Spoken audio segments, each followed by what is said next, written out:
everyone. Welcome back. I appreciate you sticking with me.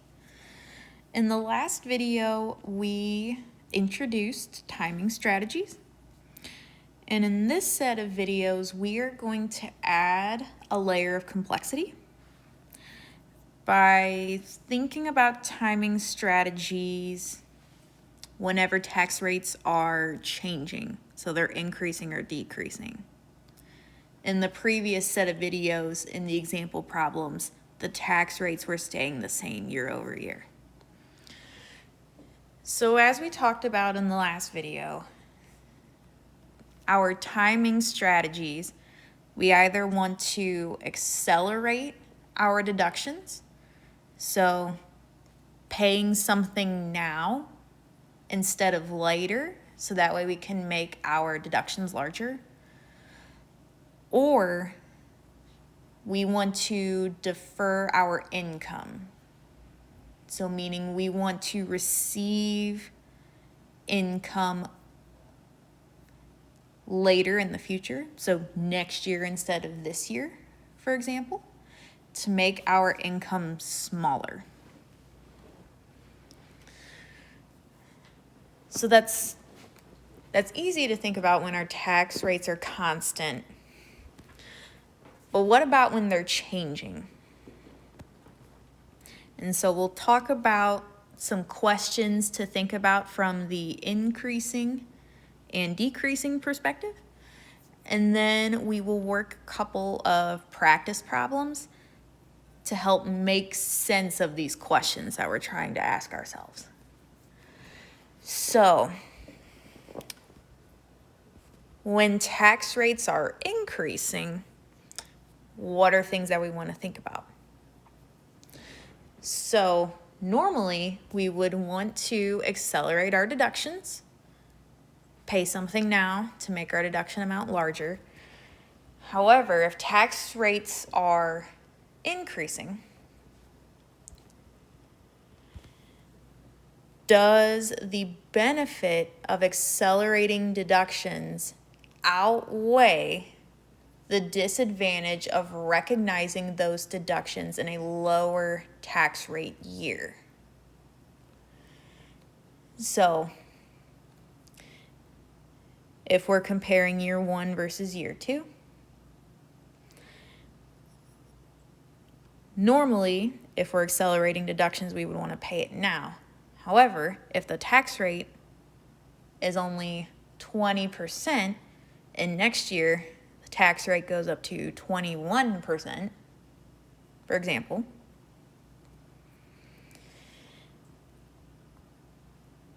how does the cost versus benefit play out for that? And that's why knowing the calculations is important.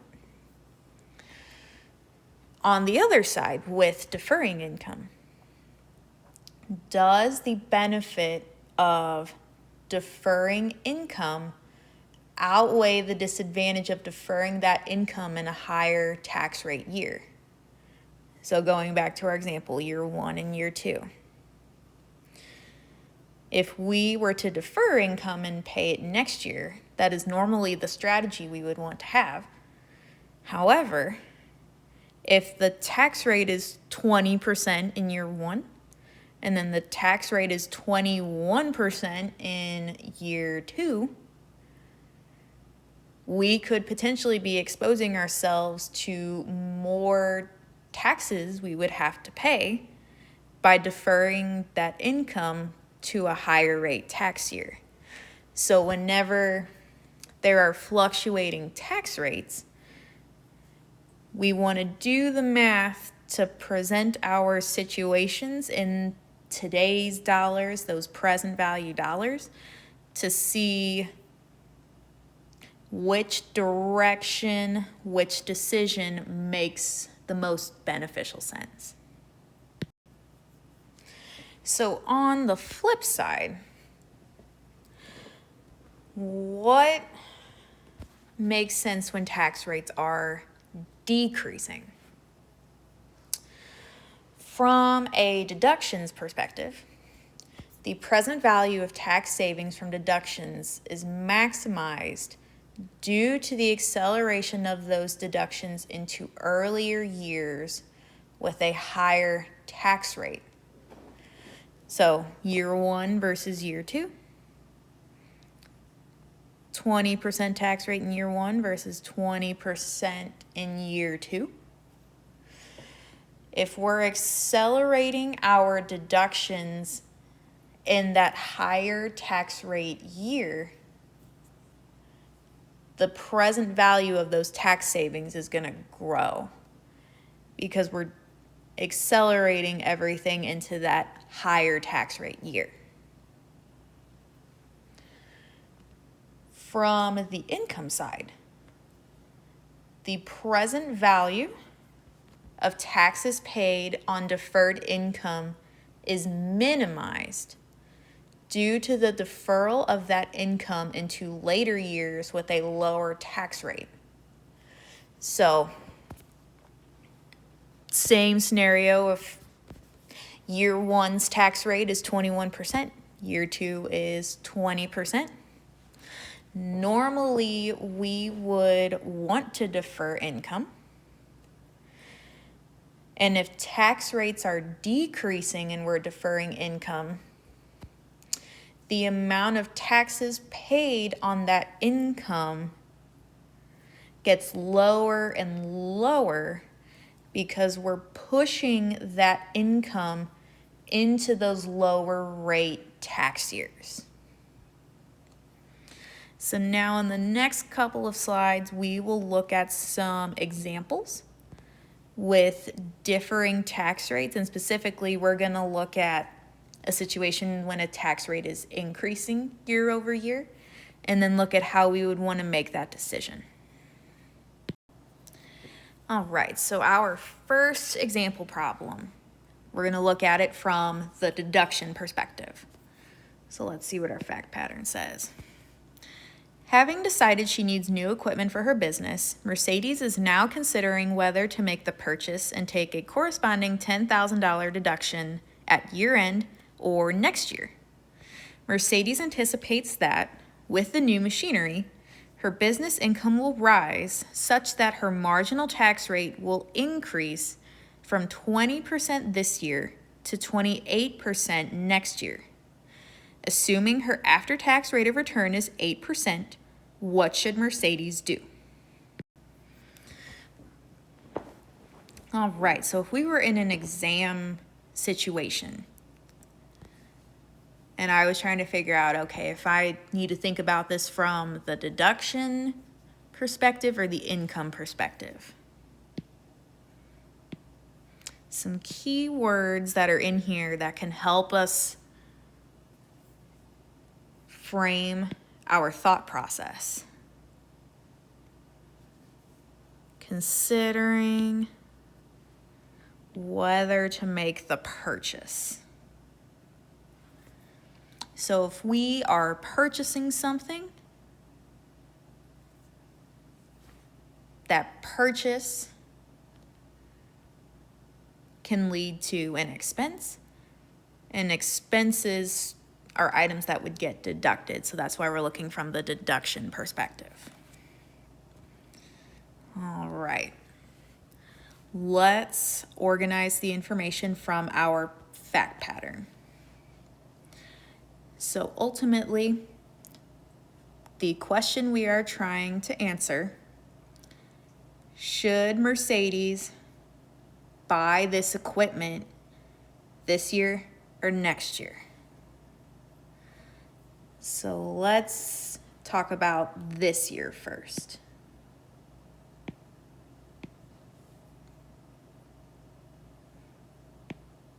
Okay, so this year.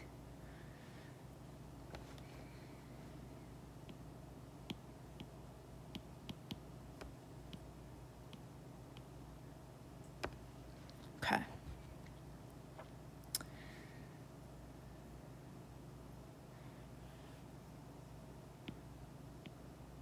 The deduction amount in question is $10,000. Let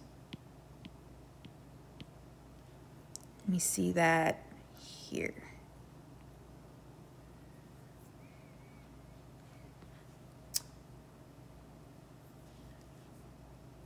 for this year, our tax rate is 20%.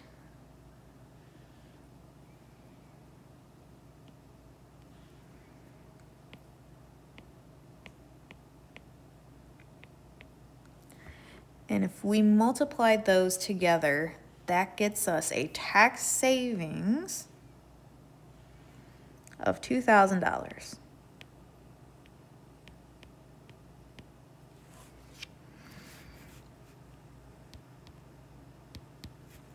Tax savings. Subsequently, if we look at the after-tax cost, after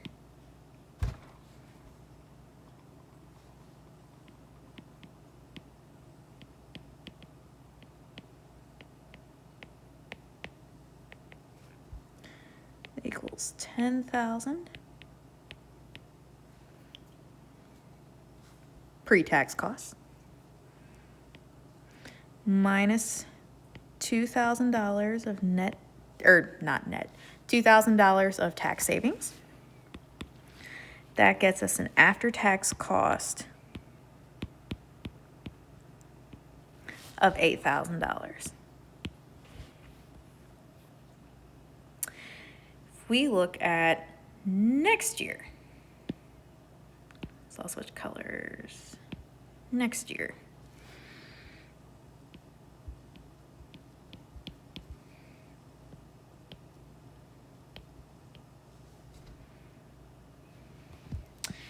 we still have our $10,000 purchase.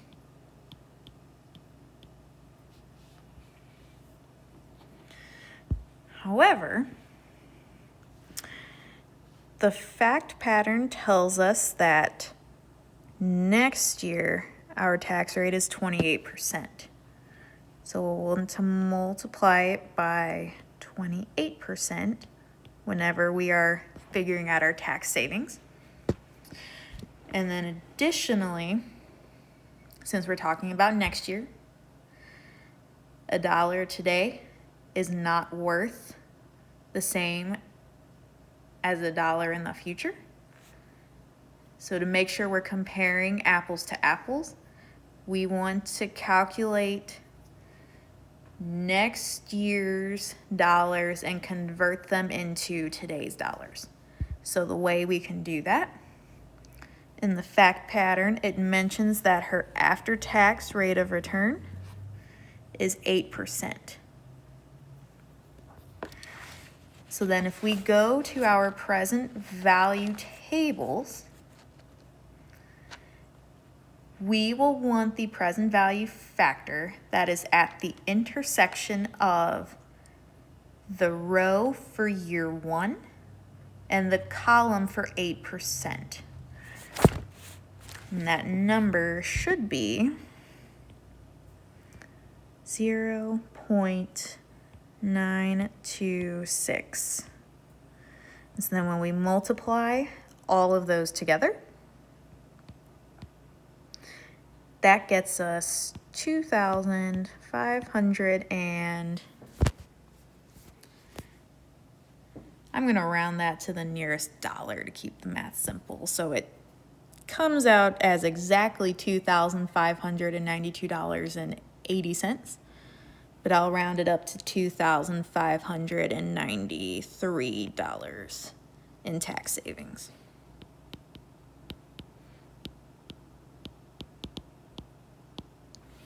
So then from there, if we look at our after-tax cost,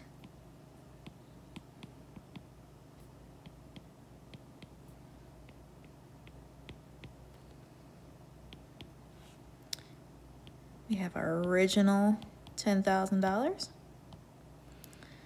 minus our $2,593 in tax savings. And that should get us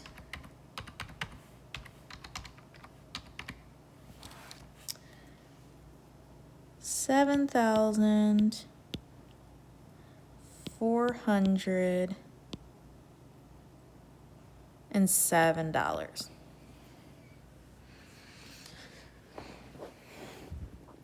So,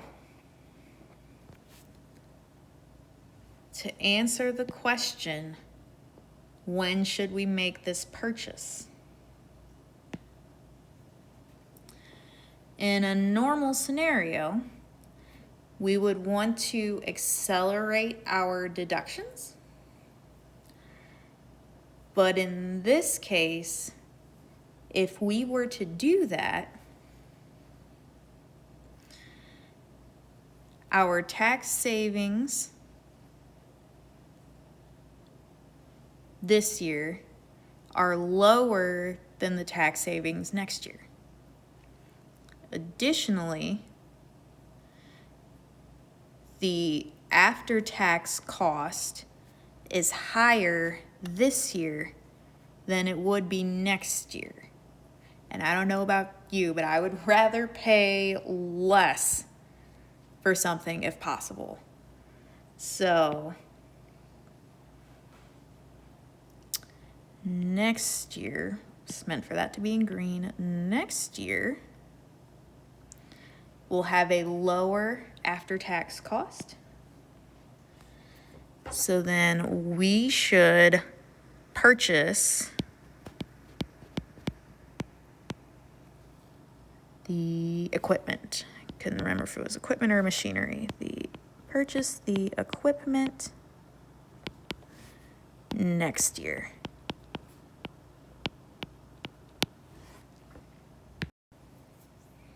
All right, let's look at another problem.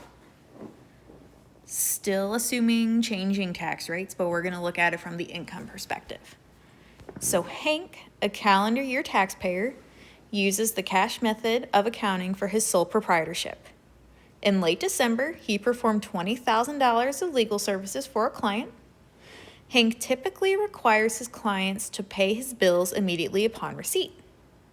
Assume his marginal tax rate is 32% this year and will be 37% next year, and that he can earn an after-tax rate of return of 12% on his investments. Should Hank send his client the bill in December or January? So in an exam situation, what words stand out to me in this fact pattern that would signal, hey, I need to look at this from the income perspective? So let me get my highlighter out here.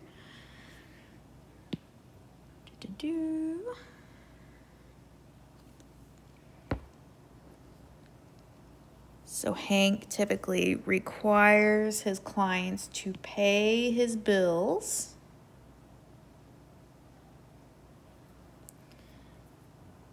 and then sending his client something. So we send a client something to pay, and whenever that client pays, that money being remitted to us, or Hank in this case, that money being remitted to Hank is income to Hank. So then ultimately the question that we want to answer, should Hank bill his client in December or January? So let's get the information in our fact pattern organized. So we know we're going to want to split between this year and next year. So let's look at this year first. So this year.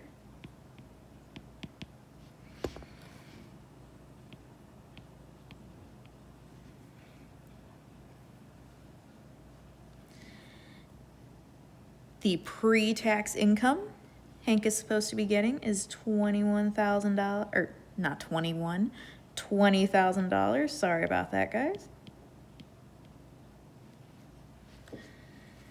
And then if we look in the fact pattern, we see that his tax rate is 32% for this year. So we'll want to pick out that 32%.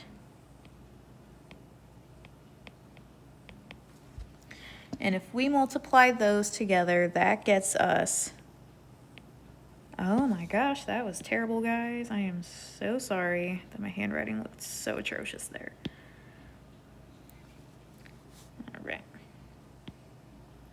So 20,000 times 32%, that should get us $6,400 in tax.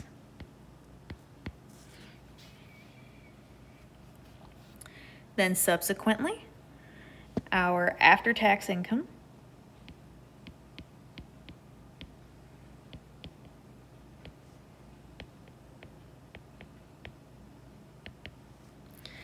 equals the $20,000 in pre-tax income minus the $6,400 in tax. And that will get us after-tax income of $13,600.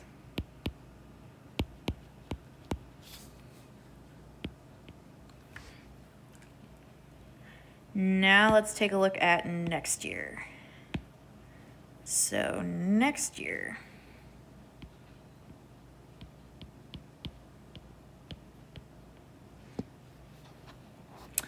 we still have our $20,000 of income. So that part's the same. And then if we look in the fact pattern, we see that his marginal tax rate will be 37% next year. So then the tax rate we will want is 37% this time. And then, since we know $1 today is not the same as $1 in the future, we will want to convert next year's dollars into today's dollars. So that way we have an apples to apples comparison. In the fact pattern, it mentions that he can earn an after-tax rate of return of 12%. So that'll help us with the present value factor table. So if we go to our table and take a look, we will want the factor that is at the intersection of the row for year one and the column for 12%. And so that present value factor should be 0.893. And so then if we multiply all of those together, that will get us, and I'm going to round this to the nearest whole dollar. So the exact answer is $6,608.20, but rounded to the nearest whole dollar, 6,608. And that is the amount of tax that would be paid. Then subsequently, the after tax income equals that 20,000 minus our $6,608 in tax. And that gets us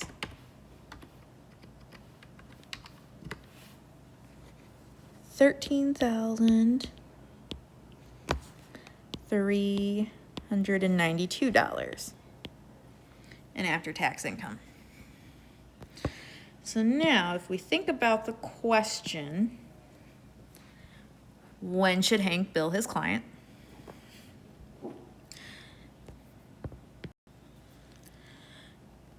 Normally, we would want to defer our income and receive that income later. However, if we do that, And we can look at it a couple different ways. If we defer the income until next year, we're going to be paying more tax, and we would have a lower after-tax income. Whenever I think about my income, I would want it to be as high as it possibly can be. So then if we look at those after-tax incomes between this year and next year, in this particular case, we would actually want to bill the client this year in December. Bill client in December. All right, so now that we know that we have these timing strategies available to us, it is also helpful to know what we can't do with these strategies. What are our limits? It's always helpful to know what your limits are, right? So, for deductions, we want to try to accelerate our deductions as much as possible.